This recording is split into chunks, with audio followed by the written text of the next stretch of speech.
Hello, everybody. I am here, and you are here, hopefully, provided this thing is working properly. So, this is my first stream in a long while. If you hear a little bit of a sound in the background, that is literally just my air conditioner. It is unbearably muggy over here where I'm living, and I'm not going to tell you where that is because weirdos exist out there on the internet. But long story short, very short, here I am. This is my first time doing a stream since having caught COVID-19 last year. I kind of let myself get behind on this, to put it mildly. So I'm going to cover what I can in whatever time I choose to have for this particular stream. So first off, let's start with the big ones that we've had for the last year. WrestleMania has come and gone. I'm not really sure how I felt about it. The 2-day format works for New Japan Pro Wrestling. It's kind of been their thing for the last God knows how many years. I don't think it really works for WrestleMania. I can sort of see why they're doing it, simply because, it's gotten to the point where they can basically do 2 nights worth of stuff, and it basically comes out to basically an entire day's worth or close to it of wrestling material. So you have the matches, you have the promos, you have whatever else is in between. But I'll be honest, I don't really think I like it. And I think part of that has to do with the fact that they're trying to do too much when they've never really needed to. WrestleMania was always a one-night event, and it always felt a little bit more special for that because, again, it's like they've always used to compare it to the Super Bowl or the World Series. Now, the World Series, okay, I can sort of understand the idea about how that would work, but more often than not, they've called it the Super Bowl of wrestling rather than the World Series of wrestling. So, do you really see the Super Bowl happening 2 days in a row? Kind of defeats the purpose, don't you think? Well, WrestleMania, either way, has come and gone.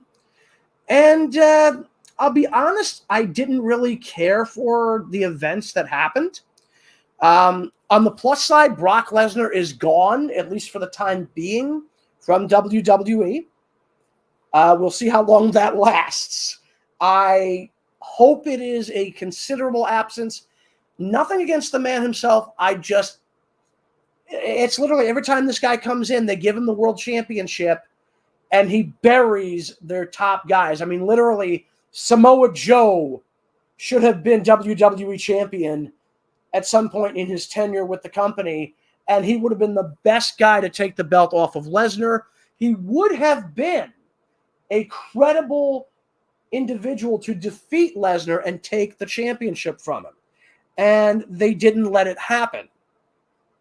Now, let me put this in perspective, guys. Joe has held multiple championships across multiple promotions. He's a former Ring of Honor world champion.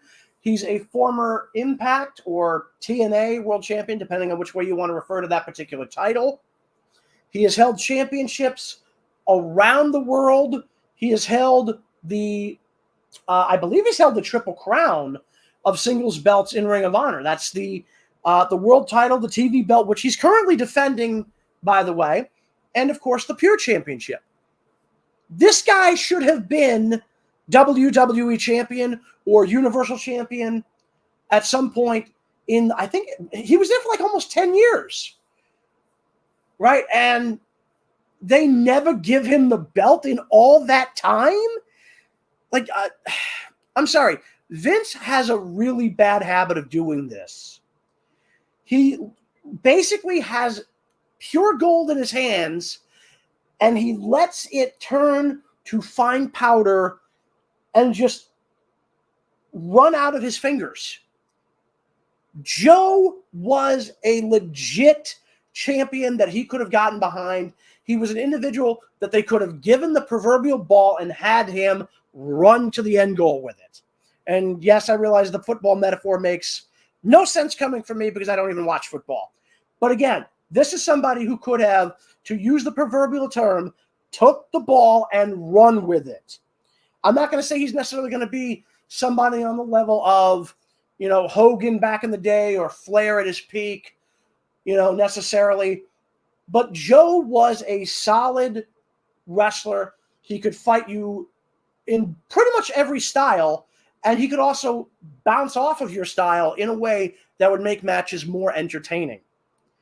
This is a guy who had some of the greatest matches of the early aughts, whether it was Ring of Honor, whether it was Impact, whether it was, I would assume he's been in Japan a couple of times.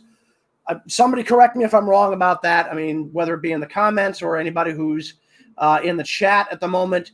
Yes, my window is open. You're going to have to live with that because I can't really shut it because my air conditioner's in there. So there's that. So let me go back a little bit further than WrestleMania this year, and let me go to, I'm trying to remember what the name of the promotion is, and not promotion, the pay-per-view is, and I'm not being able to pull a name out of that. But basically, it was the promotion event from AEW where he ended up becoming the World Heavyweight Champion of AEW over, Kenny Omega. So basically, let me talk about AEW and the way they've been handling Adam Page. When Adam came into AEW, I had not started watching the show at the time. I had been aware of it, but I kept forgetting that it was on because it was a Wednesday. And at the time, I had been watching The Flash. I still watch The Flash. Of course, they've moved The Flash around quite a bit over the last couple of years. Right now, it's back on Wednesdays. It used to be on Tuesdays. So, I mean, there was that.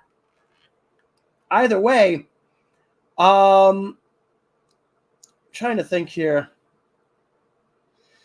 But apparently it was Full Gear is the pay-per-view I'm thinking of. It was the November 7th event that Full Gear defeated. Full Gear, basically, Kenny Omega defeated Adam Page at the Full Gear pay-per-view. I do apologize for this. Again, I'm getting back into the swing of things. And ultimately, Adam Page became the World Heavyweight Champion of AEW. And it's a pretty good thing to see that they were giving this guy a chance to really do that. And this was Full Gear, excuse me. So, yeah. So I do have this right. So Full Gear was where he became the world champion. So AEW does not tend to hit necessarily all the main cities that AEW could hit simply because they're there.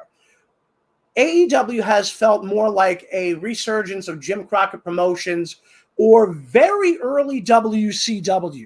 This is before they kind of just jumped off the proverbial cliff as a promotion. So Kenny Omega, I did see his victory at Winter is Coming. I want to say 2020. This is about the time I actually started watching the show. And I'll tell you, I've said this before. I will say it again. I love watching AEW because it feels like I'm getting back into the spirit of when I first started watching wrestling. It's like I'm a kid again, and I'm watching shows that I can't predict. At least 85 to 90% of the time, I don't know what's coming. Like, I may know what they're going to be doing in terms of matches because they'll tell us some matches that are coming the following week. But for the most part, I can't predict a thing. Not a damn thing in an AEW show, which to me feels fantastic because it was literally a situation where watching WWE, I could predict things that were going to happen by the end of the night before they'd even done them. I mean, even WCW didn't get that bad when it was effectively on life support and slowly dying. Okay? All Elite Wrestling has managed to make professional wrestling fun again for me because I don't know what's going on in terms of where they're going. I would not have predicted the Don Callis alliance with Kenny Omega because I didn't realize that those two had history. Now, granted, this is because I don't follow all the major indies, largely because most of them don't have a presence on social media. Some do, like MLW, which I really do need to start watching at some point. But I didn't know that there was a history between Don Callis and Kenny Omega, which they had worked into the storylines that they were doing. So then we had several months of Kenny Omega as the World Heavyweight Champion, basically almost won a full year, defeating Jon Moxley in one of the best matches I could have ever seen for a world title. And he defended the championship as a heel. And again, he made me hate the guy as a heel because that's what he's supposed to do. So then Adam Page, they do this incredible storyline featuring the fact that he used to be Kenny Omega's partner and that he is trying to find his way to the top, trying to, prove to himself that he matters as a wrestler and that his career isn't in vain. He goes through all of this crap to get a shot at Kenny. In fact, he even became the number one contender and then gambled and lost that spot and had to work his way back. So he actually had the number one contendership twice, if I'm remembering this right, during the course of 2021. So then we get November 13th, 2021, Full Gear, Minneapolis, Minnesota. It is one of the best matches I've seen. About a week and a half, I think, prior, we have, Adam Page giving probably the best promo I've seen out of the guy at the time, and probably in the basically year plus since I started watching AEW, it's the best I've heard out of him. He wins the world title, and he is now in, I'm not exactly sure what his current defense is in terms of like the number of defenses he's had. It looks like this might be his, I don't know. I don't know. Sixth or seventh defense, might be more, might be less. I've really got to keep a better track of this, but whatever. Either way, he's had some great matches. He had two absolute barn burners with Daniel Bryan. God, I apologize for that. Bryan Danielson. And that should tell you how long Bryan Danielson's been in WWE. I almost instantly think of him by his WWE name, which is really sick because, I mean, it's literally a reversal of his real name. I think it's his real name, but either way, he was with WWE for so long, I can't think of him as anything other than Daniel Bryan at first blush. It's going to take me a while to think of him as Bryan Danielson, even though I know of his work in Ring of Honor prior. But it's one of those things where it's like, I didn't start watching Ring of Honor until they got the deal with the CW on a regular basis, so I didn't get the chance to do a lot of deep dive into his earlier work. I've seen his work with a cross promotion between Ring of Honor and Noah, but that's a completely different thing. So yeah, it's like I've been thinking of him as Daniel Bryan for so long that I kind of default to that. So I do apologize to any wrestling fans out there who want to throttle me for that. I'm kind of right there with you. But no, he and Page had two absolutely phenomenal matches. I believe the first, if I remember right, the first one was a draw. And then the second one was done under an older style of match rules for world championships that the National Wrestling Alliance would sometimes trot out to use for matches with Ric Flair, where they would have a panel of judges. So they would basically score the wrestlers on points. And if the match came to a time limit draw, the judges would then determine who would be the winner and thus the world champion. So something very similar to what would sometimes happen in boxing. Anyway, Page has been very successful. He has played heel and face very well. His time with the Dark Order has been phenomenal, to say the least. And I do mean phenomenal. Give me 1 second.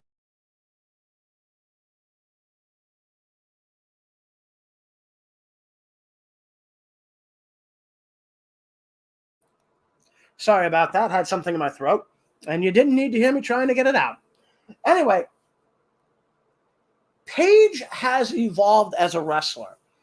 When I first started watching AEW, I thought he was very athletic, but I didn't really think that much of him beyond that. But since they brought him into the spotlight, he's done very well for himself. I am absolutely pumped to see his upcoming title defense against CM Punk. That's going to be phenomenal. Again, no disrespect to AJ Styles. But, this is going to be a great match, I think. CM Punk has a history of having great matches, whether they're for a title or otherwise. And I'm very curious to see whether or not Page is going to walk away with the gold, simply because you would think at some stage they might give Punk a championship run with the belt. But then again, they might not. And this brings me to my next bit of wrestling-based discussion. Cody Rhodes. Cody Rhodes is going to be an interesting development in and of itself. Cody will be one of those really, really weird situations going on, and I don't really know what to think about it.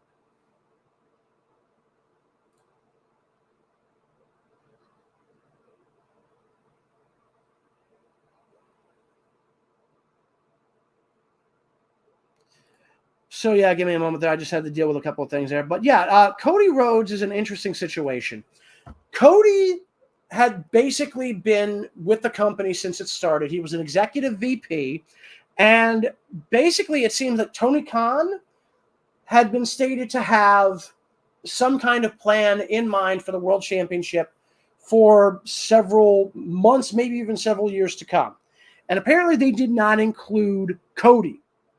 So how did Cody deal with this? Basically, he decided that he was going to put himself into a situation in which he would be gambling his chance to ever get a shot at the AEW World title. And ultimately, he lost that match. And this was done specifically so that they would not have to deal with the idea of, why is Cody, never getting the world title, even though he's got the chops to do it. He really does. And that's basically, I think why we have this issue now where he's in WWE again. Because that threw me for a considerable loop. It's like, the dude was in on the ground floor. He helped build All Elite Wrestling, and yet he leaves the company despite the fact that he's an executive within the company. He's one of the top guys. I don't understand if this was an issue between him and Tony. I mean, maybe Tony was upset that was something that he'd done, and it might have blocked some kind of plan that he had for Cody down the line. I'm not sure if basically Cody decided to get out when he could because Tony was basically pulling back a lot of executive authority from the VPs and those who were wrestlers as well as VPs. So I'm not really sure what the situation is there, but we've got Cody now in WWE, and I really want to know what Vince, enticed him to re-sign with them. I really want to know what he tried to lure Cody away with, because the storyline he's doing right now makes a lot of sense, but at the same time, I don't think we're ever going to see it come to fruition. But at the same time, this, I think, may have played into why the AEW world title situation has been as bizarre as it is. Because you would think it's like, okay, well, we've got guys who are extremely popular, who could run with the ball, but they've been very, very consistent with their champions. You had Chris Jericho was the first champion, and he held the belt. I think he was the second shortest champion in the history of the company right now at 182 days. Right now, Adam Page is a little over 184 days. Jon Moxley, who has been the probably most interesting part of AEW for the last, 2 years, 2.5, picked up the belt in December of 2020. Excuse me, no, in February of 2020. Again, I'm a little behind the times here, and I'm trying to keep up. Bear with me, folks. So Moxley picked up the belt in February of 2020, literally on leap year, or like February 29th, so leap year 2020. He's held the belt 277 days. And then Kenny Omega is currently the longest running champion. That's a grand total of 346 days. So, like I said, almost a solid year. He won the belt December 2020. So I've been trying to follow the records here to make sure I knew what was what, and I got them mixed up. Anyway, so we had 3 top guys. Nobody's going to dispute Chris Jericho in terms of whether or not he was, the right pedigree to be the first AEW world champion. The dude has a history of great matches. He was the first man to unify the WWF and WCW belts, technically, in the sense that after WCW was effectively put to rest, the WCW World Championship was just called the World Title, and it was eventually unified with the WWF title by Jericho. And he did that in the same night, defeating both Steve Austin and The Rock. So when you get that kind of a vote of confidence, it certainly means a lot, and it certainly marks you as a top guy. Then, of course, we got Jon Moxley, the second AEW World Champion. And again, if I had to put a name to it in terms of who this guy resembles in terms of what kind of a response he gets from the crowd,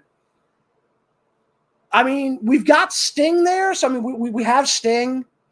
But when you talk about the kind of crowd pop he gets and the crowd interaction, especially with his song and how the fans just get into it, I think the only guy other than Jericho who gets that kind of response is Moxley. So I would call Moxley almost their equivalent to Hogan. He is certainly the most popular singles competitor in the company, and he's doing phenomenally right now with his new storyline, if you want to call this a storyline, where he's teaming with Bryan Danielson, Wheeler Yuta, which was an interesting addition, and of course William Regal. Now, Regal's arrival was one of those moments where I just started laughing like, holy crap, this is awesome. Now, Regal is a guy who's got a long history in professional wrestling. I will admit I don't know all of it, but I was able to watch his early work in WCW. He did very well there for years. He's a former world television champion there. I don't know if he held any championships other than that in the WCW, but I could be wrong. Either way, he is now part of he's basically leading the so-called Blackpool Combat Club, which is, I guess you just call it the BCC. I don't know. Maybe this is a light joking jab at the BBC. I don't know. Anyway, Regal has gone by a couple of different names. He was Lord Steven Regal. In WCW, he went through a couple of other names. Eventually, he popped up again in, in the WWF. At which point he was going by the name Stephen William Regal, and later just shortened to William Regal. Now, I don't know why they haven't gone back to Stephen Regal. Maybe he was able to get away from Vince without him basically, owning that particular ring name, which has been kind of an issue for certain wrestlers over the years. The Dudleys, Cody Rhodes, Dustin Rhodes, and a few others. At least with Dustin, I could sort of understand that because Goldust was a creation of Vince. Whereas with Dustin, he basically gets away with calling himself Dustin Rhodes no matter where he goes. 1 second, folks.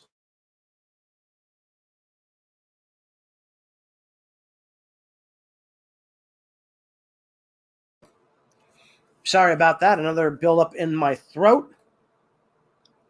So, 1 second here. So basically, 1 second here.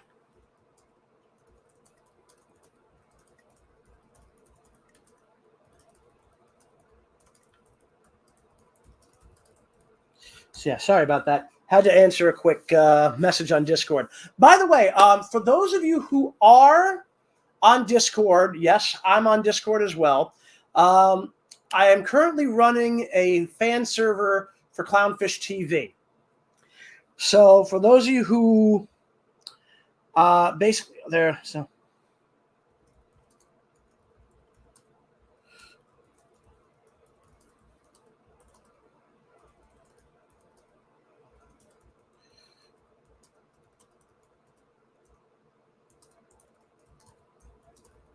sorry about that.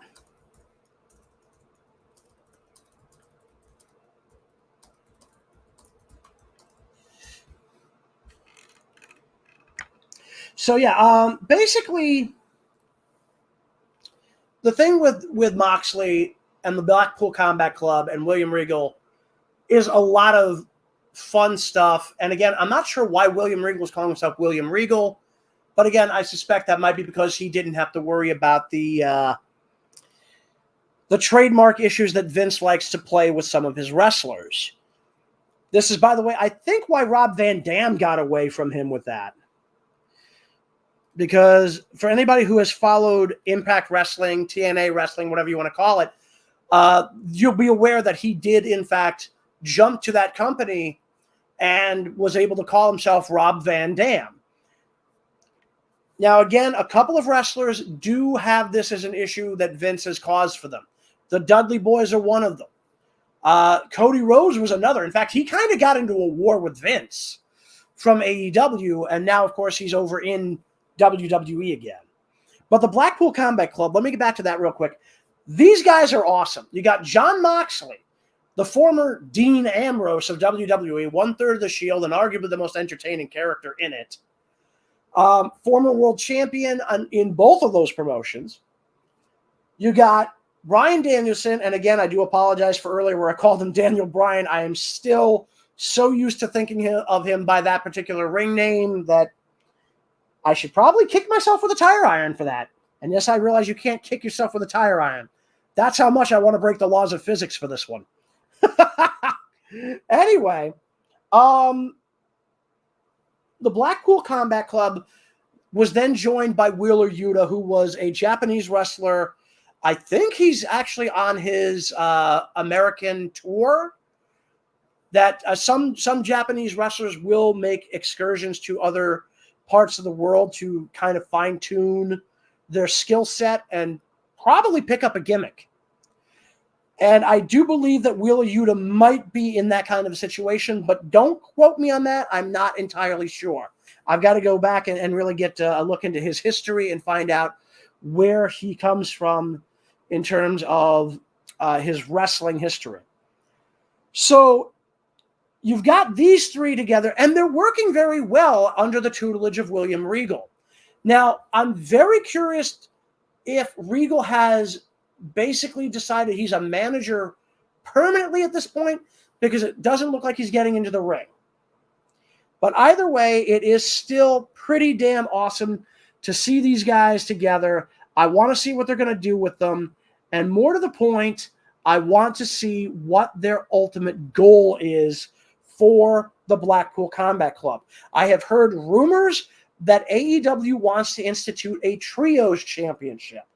Nothing's been confirmed, and these might even be just that, rumors. For those of you who are wondering what a Trios Championship is, it's basically a 6-man tag team championship. Something like this existed in Lucha Underground. It was actually just called the Trios Championship. Now that's 3 people to a side, hence the term 6-man tag match. The American Wrestling Association had this particular championship among its belts. It was just called the World 6-Man Tag Team Championships. I have no idea who was in any of the teams that held these particular belts. It was so long ago, I don't remember any of it, and the little bit that I had seen was from an old VHS tape of the AWA, which apparently was released back in 1985. So I have no memory of anything about that other than Sergeant Slaughter, of all people, was the host of the video. Come to think of it, I wonder what happened to Sergeant Slaughter. I'll have to look into it. The last time I saw him was at New York Comic Con a couple of years ago. Anyway, moving from wrestling to anime. Professional wrestling does have anime, but we haven't got any new ones yet. So for those of you who are hoping for more talk of wrestling anime, you're probably not going to get anything there from me. But when it comes to anime in general, I have been following a couple of shows, not too particularly diligently. I'm several episodes behind, but thank God I can just catch up on those when I want. For those of you who are not aware, a couple of months back, Crunchyroll and its parent company, Elation Media, were sold off by Warner Brothers, who did originally exist as the parent company for them, whereas Warner Brothers itself was owned by AT&T, so that was a whole chain. Anyway, Crunchyroll got sold to Sony. I forget the exact amount. I think it's like somewhere around $1 billion. And that basically meant that the secondary streaming service that they ran called Verve, VRV.co, as in CO, just like think of .com, but without the M. Anyway, this particular streaming service is still, for the moment, in service. But it now means that they are getting access to material that was once released specifically under Funimation's streaming service after they had split off from Verve. That sounds a little hilarious, but let me walk you through that. Funimation was originally, I think, its own thing. It may have been under a different company, but at some point it got sold to Sony, and at the time it had been one of the streaming platforms that you could access via Verve. Others that you could access were Crunchyroll, Boomerang, something called Mondo, and a handful of others, including Rooster Teeth. Those are no longer available on the platform. At one point, when Funimation left, High Dive joined into the company. High Dive is now its own thing, as it was already its own thing, but it is once again its own thing, separate from Verve. So if you want to go see some of the stuff they have under license, that is the place you would go to do it. I'm not sure what they've currently got, actually, which is kind of sad. But I haven't gotten around to getting a High Dive subscription yet. Although I believe they're only around like $5 to $10. In fact, that was one of the selling points for them for the longest time, was that they were a $5 service. Either way, Funimation has effectively been dissolved. They are now branded as Crunchyroll, and it looks like most of the Funimation execs are now in control of Crunchyroll. So I've got to double check this. I could be wrong here, but I think that is what's happening. This was largely because of the damage done to Funimation's brand, and this has a lot to do with the Vic Mignogna situation that came up a couple of years ago, where he was accused without any evidence, and to this day still no evidence, of misconduct. And then, of course, there were problems with several Dragon Ball Z releases that upset fans as well. And then, of course, there was the whole issue where apparently Funimation had been caught altering material in the shows to effectively reflect the political values of the West rather than just being, the lines that were already there in Japanese. In fact, apparently Toei got more than a little miffed at them about this. And thankfully, as far as I know, they've never made alterations to Dragon Ball in this particular manner. And that's probably their best decision. Anyway, because of the controversies surrounding Funimation, of course, we have that more recent one with Damon Mills. And again, I'm not going to get into that. A good place to look into what's going on with him would be to look at the 2 videos from Clownfish TV. But long story short, somebody made accusations of a very severe kind, and I don't want to get into those allegations because that's stuff that's really not for this particular channel, at least not for now. But long story short, allegations were made against Damon Mills. He responded in a very, very sus manner, and supposedly the allegations have been retracted, but the general consensus among the fan community is that this was due to basically Damon Mills potentially having bullied his accuser into silence. Again, there was evidence supposedly of Damon's wrongdoing, but again, supposedly the consensus among the fandom is that he basically intimidated his accuser into silence, and possibly even fabricating a lie to pretend that his evidence was made up. Either way, again, the fact that came up, just a little while ago, and of course, the whole thing with Vic, which is still kind of a black eye for Funimation because the fan response was not favorable to Funimation, still isn't, has not helped them. Then we've got actual anime itself. So let me talk about the anime I have been following. I've been following Rising of the Shield Hero Season 2. I've been trying to keep, pace with it. Haven't had much luck. I got a couple of episodes behind. For those of you who are not aware, excuse me, the first season, if you get a chance to look at the first season and then compare it to the first few books, I think they take up like the first third of the light novels just in that first season. Now, again, anime, even in long form, will somewhat be able to abrogate a story much more quickly. Because in anime, especially when you're talking about a manga can go several issues, but an anime could take that entire story arc and just do it in one episode. It's very rare that happens, but it can be done.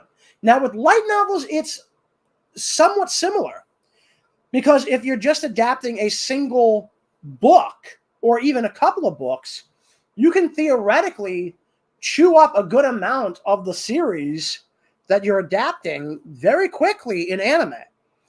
I believe the rule of thumb is that something like 1 page worth of text in a book theoretically could count as something like 1 minute on screen. This might also be the rule for screenwriting, for screenplays and the like as well. Don't quote me on that because, again, I'm not entirely sure.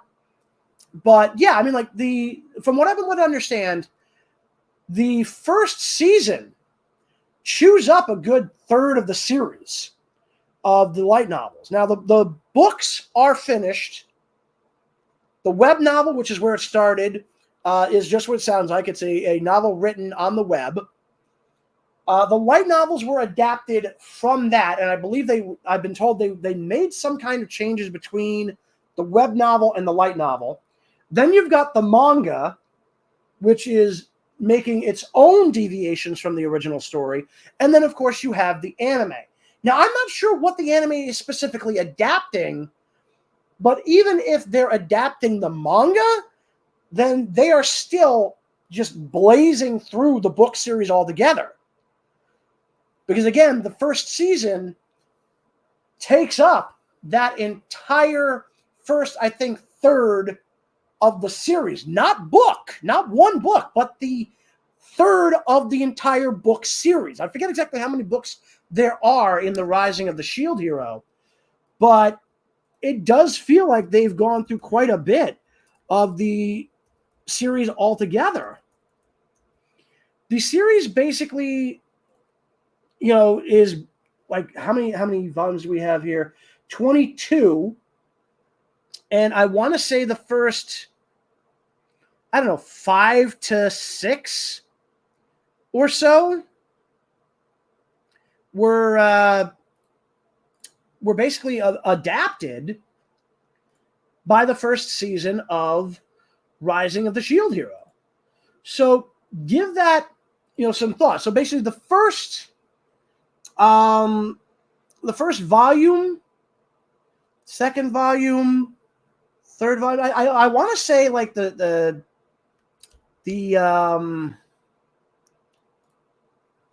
Spirit Turtle is what they're dealing with now. So anybody who's read that far ahead, they know what's going on with that.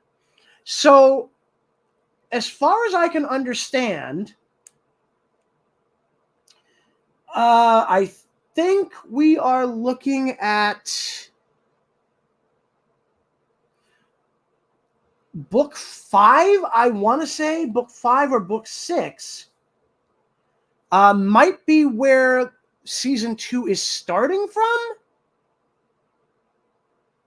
Because I have not read the actual books themselves. I do need to sit down and read those.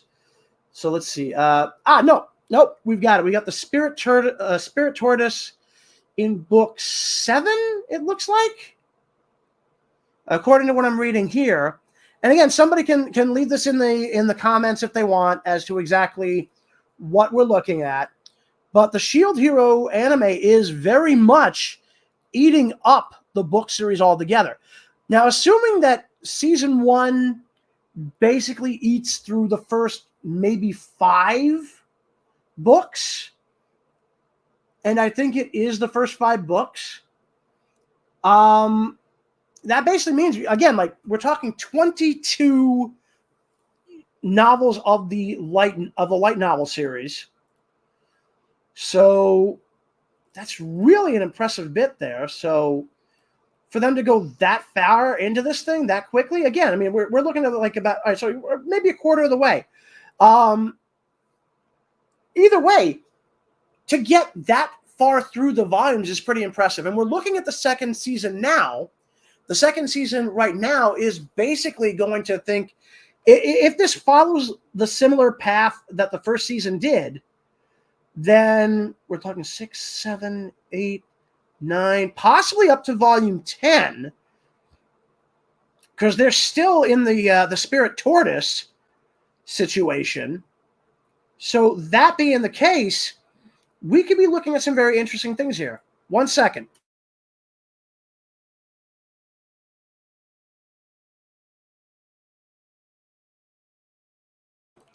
Sorry about that. Another bit of clearing out of my throat to be done.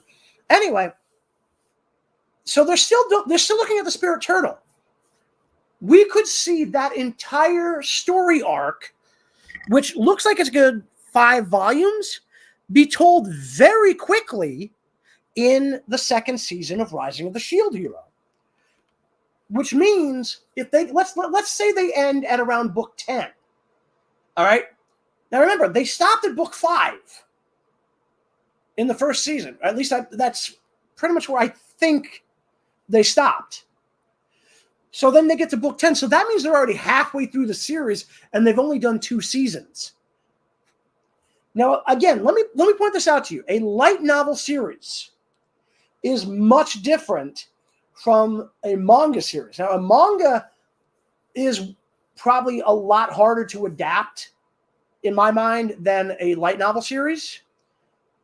Because if you're adapting from a manga, you have to make sure to give the manga time to get ahead of you. Or more specifically, you have to make sure that you don't catch up to it. This was something that plagued Dragon Ball and Bleach and Full Metal Alchemist, to name a few, including, I want to say it also affected Ranma 1/2 and Inuyasha. So what would happen is, because a single couple of issues, if they were doing a short story arc, would basically have that entire story arc potentially done in the span of 1 to 2 episodes of an anime. This is very much a bad thing for an anime company. You never want to be able to say you've caught up to the manga. I mean, unless the manga's done. That's a whole other animal. So, to put it in perspective, one series that was heavily affected by the fact that the anime kept catching up to the manga, as I mentioned before, was Dragon Ball. And perhaps nowhere was this more of a problem than Dragon Ball Z. So, Dragon Ball Z was literally a situation in which the manga was getting eaten up by the anime every couple of issues.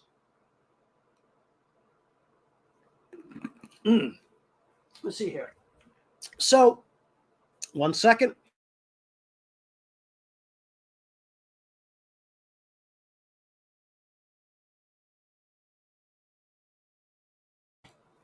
So, Dragon Ball kept getting caught up by the anime.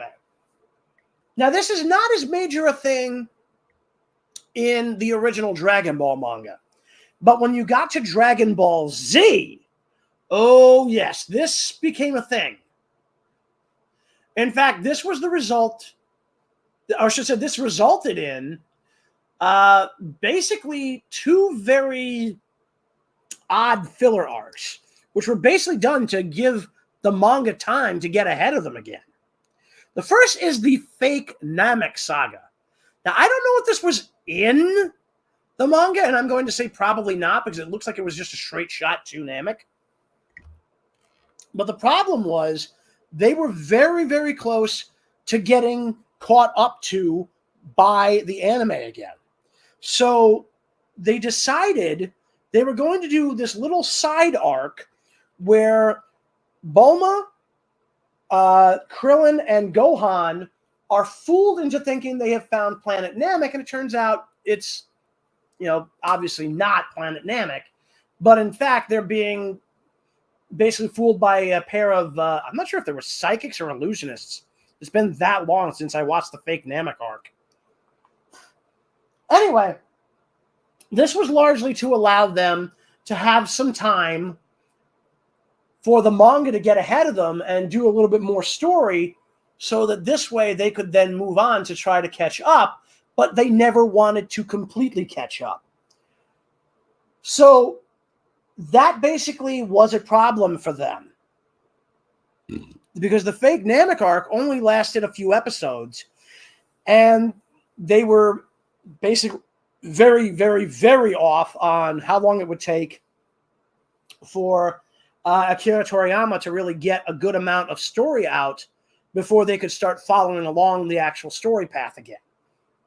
So this kind of caught up to them during the Frieza saga once they got onto Namek proper. The series basically had to stall during the Goku versus Frieza fight. This is why it took them so long to get to Goku going Super Saiyan. Because the manga, they were eating up every single issue so fast that when they got to that fight between Frieza and Goku, they're like, oh no, we've caught up again. So they had to drag that fight out considerably. Not only did they drag out the fight before he ends up going Super Saiyan, but they then had to do this again during the point of the fight where Frieza basically said, you have 5 minutes before Namek explodes. Now, to be fair, from a storyline perspective, this could have been him lying out the other side of his tail. After all, he can breathe in space, Goku can't, but the problem is he didn't really want to be caught in the explosion. I mean, that would have been a pain in the butt. Literally. The other thing was, of course, Goku had proven to have been even more powerful than Frieza at his full strength. And basically, whether or not he was lying, Frieza basically set the time limit of 5 minutes, and that 5 minutes was stretched out into something like 12 episodes. To the point that I think most fans forgot that there was even a time limit to what was supposed to be happening during the fight. Now, the other thing that could have been meant as a way to justify this was the speed at which the two fighters were moving. But again, the truth of the matter was they were trying to pad out the fight so this way Toriyama could get ahead of them once again. Now, the problem is, once again, they underestimated exactly how far ahead Toriyama had gotten. So then you get the Garlic Jr. saga.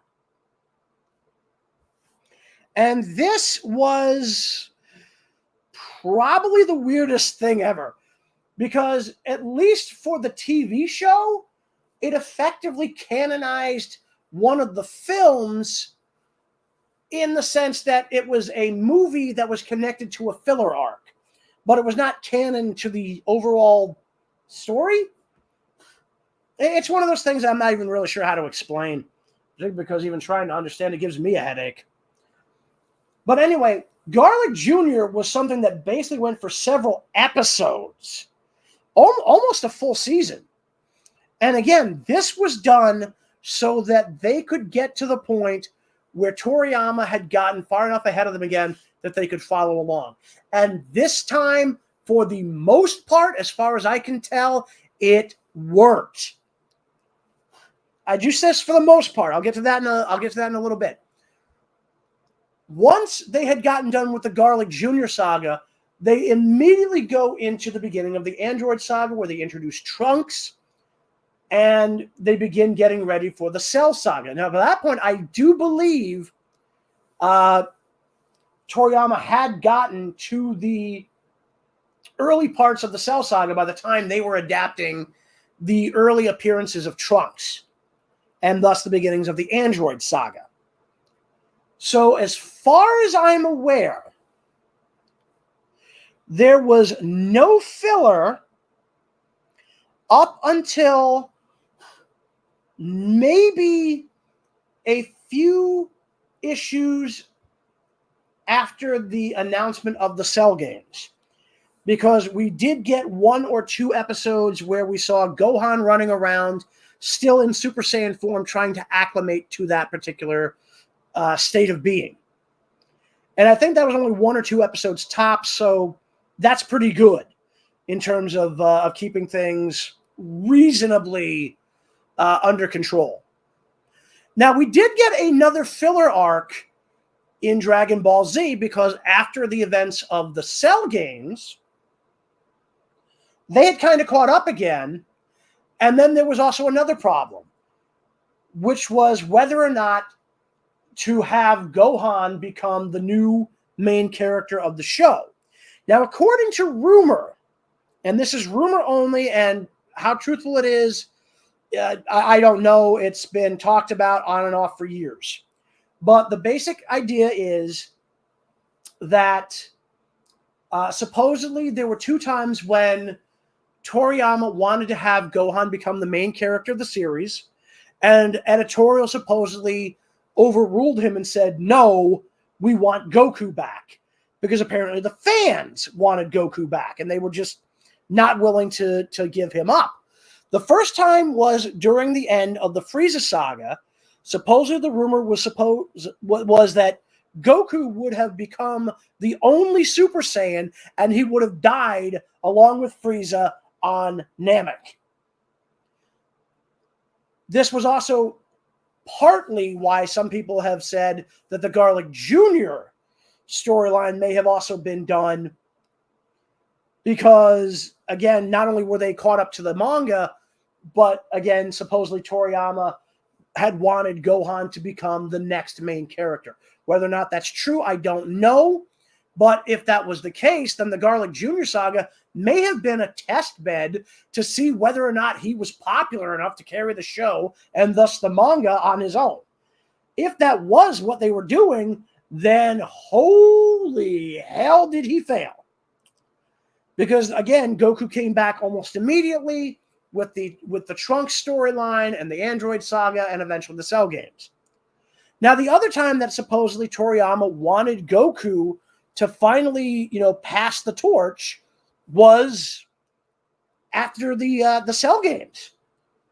The idea was that Goku had decided to stay dead because he felt like he was causing a lot of the threats to that particular version of Earth in which the Dragon Ball universe, encompasses.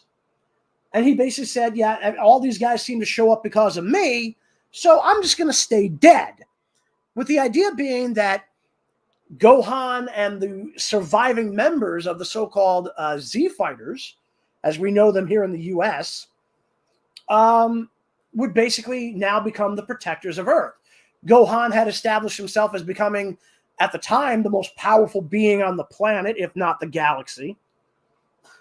Remember, at this point, Beerus hadn't yet been dreamt up, and Super Saiyan 3 wasn't even a thing in Toriyama's head. Now, again, the rumor is, and it's only a rumor, that Toriyama, again, wanted this to be the moment where the torch was passed. Goku is dead, here's Gohan. First person to achieve Super Saiyan 2 in the correct way. He's more powerful than Goku. Come on, people, give the kid a chance. Well, if that was the case, editorial basically overruled him again and said, yeah, no, the fans don't want Gohan. We saw what happened with the Garlic Jr. saga. Give us more Goku. Which ultimately is what he did. But in order to give us time to get that, we had to have another brief filler arc. Now, to be fair, this one was kind of fun, and that was where we got the Otherworld tournament. So that is one way that filler can be a thing that comes up as the result of basically the manga being overtaken, or the light novel being overtaken by the anime. Now, as far as I know, that is not going to be the case with Rising of the Shield Hero, but it was very much the case with Bleach. I mean, I don't think I need to tell any anime fan who is watching this exactly how much that was a problem for Bleach. This series was plagued with filler because ultimately, Tite Kubo, if I'm pronouncing his name right, was something of a bizarre stickler for detail and getting everything just right in the manga, or at least this is what I've been told. Either way, he was very slow in getting new issues out. So the manga kept getting overtaken very, very easily by the anime. And this is why we have so many weird stories that don't have anything to do with the show, with the story proper. Eventually, it got to the point where I think he was basically forced to end the series because he just wasn't getting anything done. And the anime eventually just stopped and said, screw it. We're done. We're not adopting this anymore. It's been way too long. There's been too much filler, and our ratings are going straight into the drain. Other series did suffer from this, but not nearly as badly.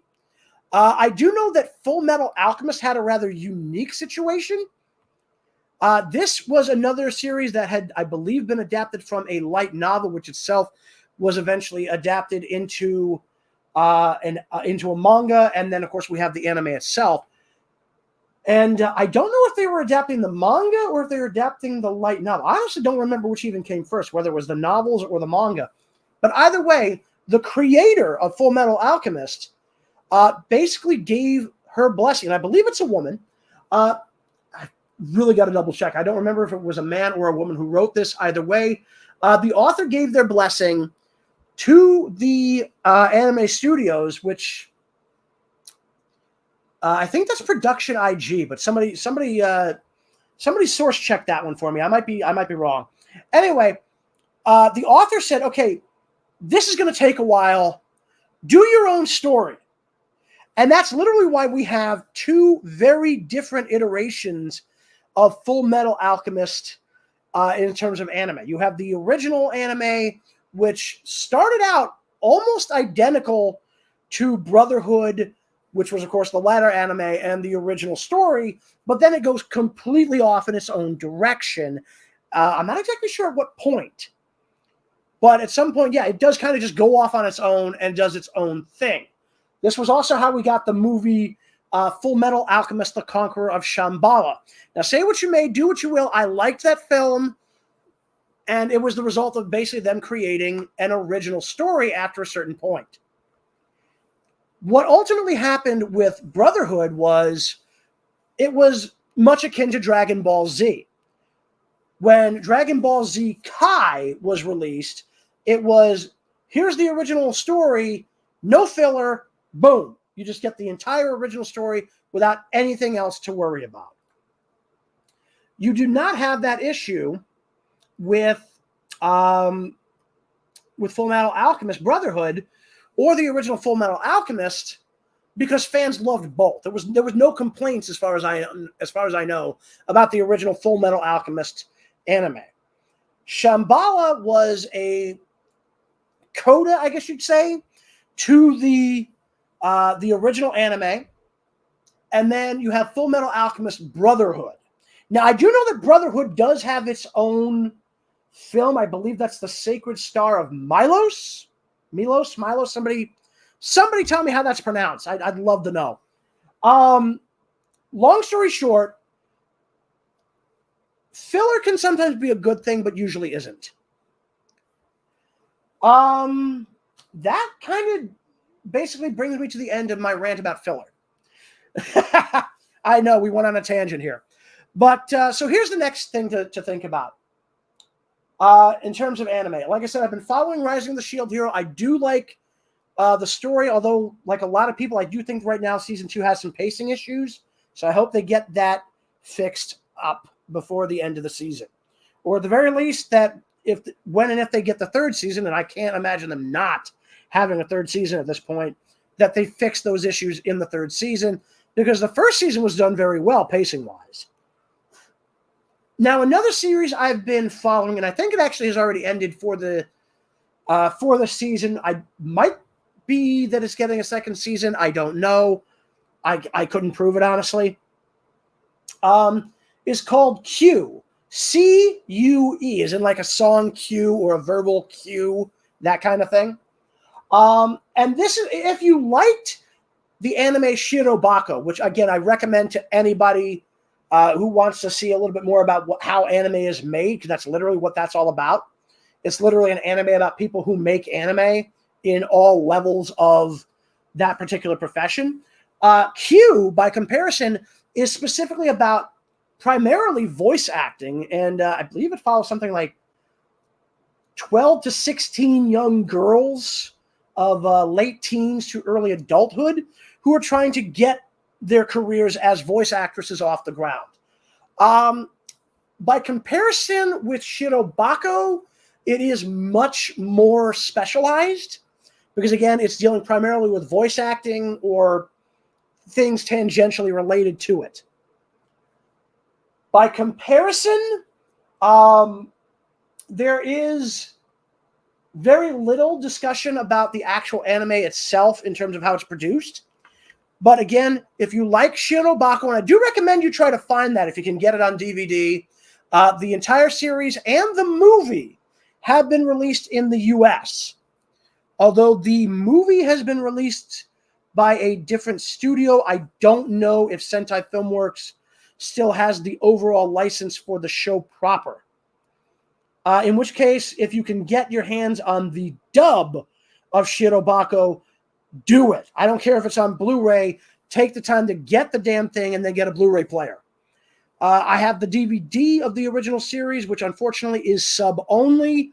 And the subs and dubs, this is one of those rare occasions where I prefer to listen to either or rather than preferring one or the other.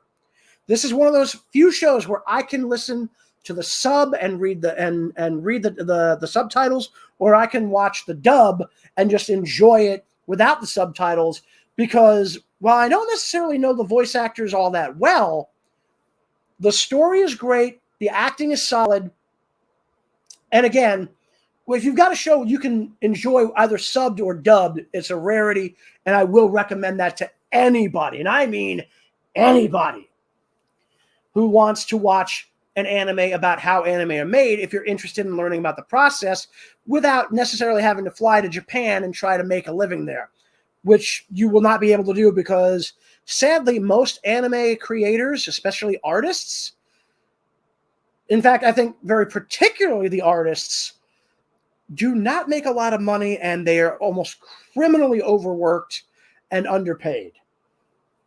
So, I mean, that's just a thing.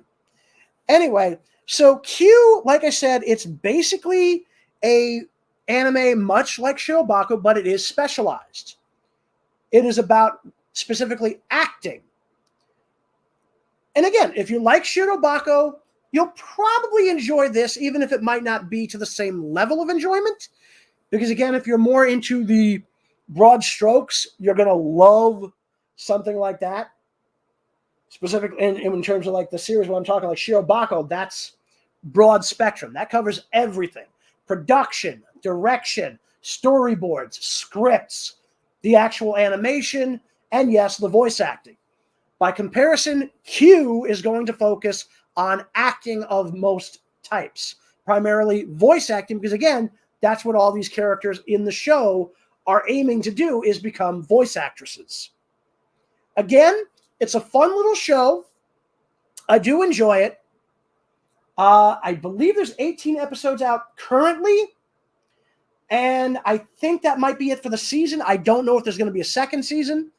One show I'm really hoping will get a second season, and I'm going to butcher this name, so bear with me. Miss Koroitsu from the Monster Development Department, or something like that. I believe it's just called Monster Development Department for short, MDD. It's a very, very funny idea. It's like, okay, we know about all the monsters that a hero from a Sentai or Tokusatsu show like Kamen Rider or Super Sentai or the Metal Heroes face. Well, where do they come from? And this is literally what this show is about. It's literally that the idea is that every single evil organization that all these heroes fight are literally just absolute bureaucratic red tape, and making their monsters is a mess. It's a good show. It's a little goofy. I don't know if it's getting another season. I kind of hope it does. So, I mean, again, it was fun. I got a kick out of it. And apparently, one of the things that made this particular series stand out, at least to me, and apparently to other fans as well, was that a lot of the heroic characters that are seen in the show are based on actual heroic cosplay characters created by various people around Japan. Now, I don't know if these are like cosplay in the sense of like they're just doing it for fun, or if they're doing it to to entertain the people around them. But either way, supposedly every single one of the heroes that appears in the show is based on a real life character design and an actual suit. So a lot of these heroes are literally Like, again, I don't know if they're cosplayers or what, but apparently they do really exist in Japan. So that is a nice touch, and I thought a really interesting way to get people involved in anime in a way that they probably wouldn't get the chance to otherwise. So, I mean, take that as you will. I haven't been following too much else. I did see season 2 of Pacific Rim: The Black. The only thing that I kind of predicted ahead of time is, unfortunately, the one thing that I got right, and that was the ultimate fate of the AI for Atlas Destroyer, played by the talented Erica Lindbeck, who also voices Luna in Hell of a Boss. Unfortunately, I was right about what was going to happen to that character, Loa, in Pacific Rim: The Black, but I think everybody kind of saw that one coming eventually. Other than that, I've been watching little bits and pieces every now and then of Comey Can't Communicate, which it's not really my style of anime, but it's something I can watch every now and then if I really want something to do, and it's not something I hate. It's just not really for me, but I do, if you do like good slice of life fanfare and a little bit of romantic comedy, I guess, in the anime that you watch, this one might be a good one for you.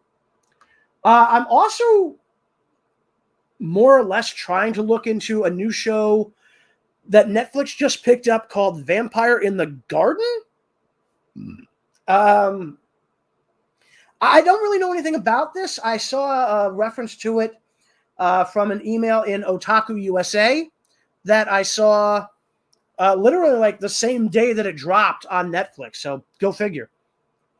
I don't really know what to make of it. It's a very odd series. It's done by Production IG. And, I mean, they've done some great work in the past. But I don't know if the show is really for me because, I mean, I love vampire stories, but at the same time, I don't know if this is really one of those stories I would actually enjoy. But that doesn't necessarily mean it's bad. It's just, I don't know. It's really just not for me. But this company does have a lot of good anime behind it. For example, if you've seen Blue Seed, you're probably going to enjoy that. If you've ever seen the series Metabots, these guys are the ones who did it. They worked with a couple of different, other studios as well. They were the guys behind Blood Plus, Moribito, Guardian of the Spirit. I was not a big fan of that, but, I mean, as anime movies go, I've seen a lot worse. They did an anime adaptation of Sengoku Basara, so anybody who's played the games, let me know how that was. I mean, I don't really know if that was great or not. They did Blood Sea. These are the guys behind Guilty Crown. They were responsible for the second season of The Prince of Tennis. So, I mean, again, if you're a tennis fan and you like the original Prince of Tennis season and manga, I mean, let me know whether or not this was any good. I'm not a big fan of tennis, so didn't really bother me any. So they did Broken Blade. They apparently are responsible for Attack on Titan Junior High. I don't know if this is a manga or if this is an actual anime because I don't remember hearing anything about this. Apparently, it's a manga series. Let me see if there's an anime. Yeah, apparently there was. So there you go. It doesn't look like they did the original Attack on Titan though, so that's kind of interesting. But yeah, I mean, these are guys who have a lot of good stuff going for them. So you might find something you like, amongst their catalog of things to do. They also did Dragon Half and Video Girl Eye for anybody who's, like a really, really old school viewer of anime. You'll probably remember that. And of course, they worked with Gainax for the original FLCL or Fooly Cooly, which I don't really understand what that whole thing was all about, but whatever. So yeah, I mean, there's a lot to look for in their anime catalog. So if you don't like the Vampire in the Garden anime, there's always going to be something else you can look for in their catalog of anime whether it be full-on series, OVAs, ONAs, that's original net animations, also sometimes called the original web animations, or animated films. I mean, these are also guys who worked with the likes of like Pat Labor, the movie 2. Or is that Pat Labor 2? Let me double check that. Yeah, Pat Labor 2, the movie. So they also worked, with Gainax on the original End of Evangelion and Death and Rebirth Eva movies. They worked on Jinro, the Wolf Brigade. The original Blood, the Last Vampire was something they did on their own. So they have done decent vampire-based stories. It's just, for me, this was not something I necessarily think is really for me, but I haven't gotten a chance to really watch more than the first episode, so I'm going to take a look into that and see what I think. But again, I mean, this is the kind of thing that I do when I'm trying to, entertain myself. And of course, that then brings me to the final subject of the day, writing. Now, I am working on a book, and I've put out a small self-published print-on-demand run of a different book back in 2006. This other book has been in my head for the better part of 25, 30 years. And I finally got the thing to the point where it's almost done. I just got to, at this point, I pretty much just have to do the last few pages and then edit it. And for anybody who knows me, who has been wondering what's been taking me so long, because I've been saying I'm on the last few pages for a while, I tend to edit as I go. And then, like a lot of writers, I'll see something in the story that doesn't look right, go back, change it. That doesn't look right, go back, change it, blah, blah, blah, blah, blah, blah, blah. But the fact that I'm where I am now is actually a good sign, because once I do get to the point where I am finished with the actual story, and then it's a matter of go back, edit, make sure that, all my, I's are dotted and my T's are crossed and all my commas are where they should be. And then once that's done, I'm going to hire a professional editor. Or I'm going to try to anyway. Hopefully I got a chance to find somebody who has decent rates out there. And have them, go over it, make sure it looks good. And then I will submit it to a literary agent, because I'd love to see this thing get traditionally published. Failing that, and that could happen, I will go the self-publishing route, and we'll have to wait and see what happens. We really will have to wait and see what happens.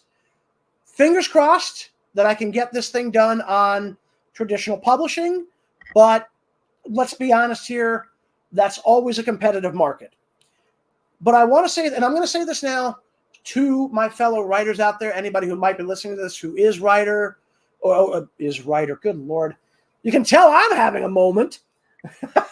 Anybody who is a writer and is working on their books right now, whether it be a short story, a novella, a full-on novel, a screenplay, a stage play, a video game script, a comic book script. This is for writers everywhere. Keep writing. I know a lot of people out there who will basically get frustrated with their own work and might want to give up. But it might turn out they have great, great writing abilities and great storytelling skills, even if they can't see it. And I'm going to say this to everybody. Everybody out there who is a writer, everybody out there who wants to be a writer. To be fair, and I'm going to say this, just like some people have more difficulty with doing art or lack any real talent for drawing, sometimes you can get that talent by sheer practice. For writers, it's the same way. Write as much as you can, write whatever you can, and never stop trying. Now, you may ultimately decide that writing is not for you. I understand that. You may decide that you want to do something else. That's fine. But always make sure that if this is something that you are passionate about, that you keep writing. Even if it's only a little bit a day, even if it's only just a few words. Write and keep writing. Keep your story alive, even if nobody ever sees it. Even if it ends up not being accepted by your peers and you don't get it published, it is always a good first step, because that means you're on the way. And if you want to write, you keep going. You keep going, you keep going, you keep going. Somebody once said, practice makes perfect. They're not wrong. Again, sometimes you may just find ultimately it's not for you. But for those who are absolutely passionate about writing, keep at it. At some point, even if you hate your own work, you might find somebody who does see the value in what you've written. And editors are always going to be a big help. So if you can find editors who are willing to help out, whether it be a quid pro quo thing where you're working with another writer who dabbles in editing, or if you're hiring an editor or whatever, they're always a good resource to have. And again, keep going. The world needs more storytellers. Whether that storytelling be done via the form of a book, a short story, a video game, a play, a movie, an anime, an animated series, whatever. Keep at it. You might think it's not going to pay off, and maybe it may not for a while. You may find yourself getting rejections from all corners of the writing world. But that doesn't mean you stop. In fact, if anything, I'm going to say that means you should try harder. Not necessarily change your writing style, though you can certainly do that if you feel like that's going to help. But I mean try harder to get your name out there, to get your work out there. You look for every Stephen King, for every J.K. Rowling, for every J.R.R. Tolkien, George R.R. Martin, C.S. Lewis, R.L. Stein, Alan